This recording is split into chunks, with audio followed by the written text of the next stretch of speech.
Hachette Audio presents Gonzo Capitalism, How to Make Money in an Economy That Hates You.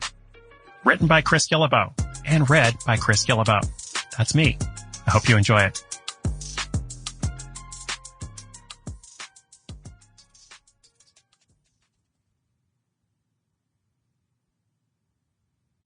Chapter 1.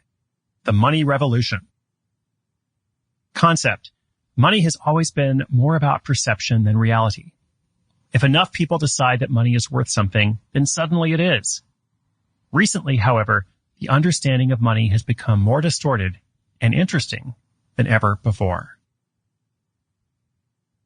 At some point in recent history, the global economy stopped making sense.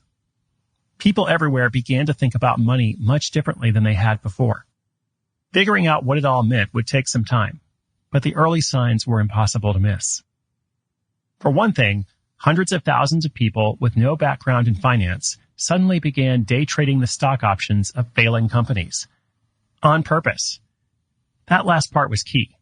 They knew there was no good reason for the stock prices of the companies they traded to rise. But rise they did, and they kept rising, frustrating the professional investors who'd taken out positions betting that the failing companies would, fail. Amateur investors earning large amounts of money by betting on failing companies was just one symbol of how the economy was shifting. OnlyFans, a social network that consisted largely of adult performers selling access to intimate videos, took off, and exhausted healthcare workers and elementary school teachers burned out from teaching virtual kindergarten suddenly discovered a much more profitable way to make a living. As the platform grew, so did the moral panic. In response, the CEO announced that sex work would soon be banned on the platform, which was a problem because the whole business was built on sex work.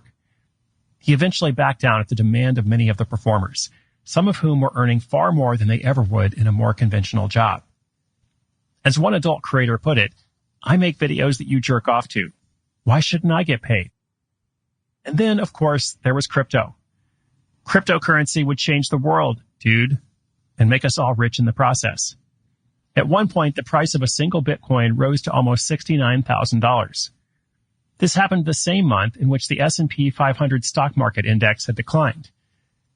Meanwhile, as token prices were at their highest in history, the best-selling non-fungible, meaning unique, one-of-a-kind, but in digital form, tokens, and of course that would be NFTs, on the largest blockchain network were drawings of apes.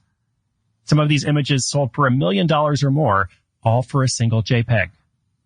Even the Sample complete. Ready to continue?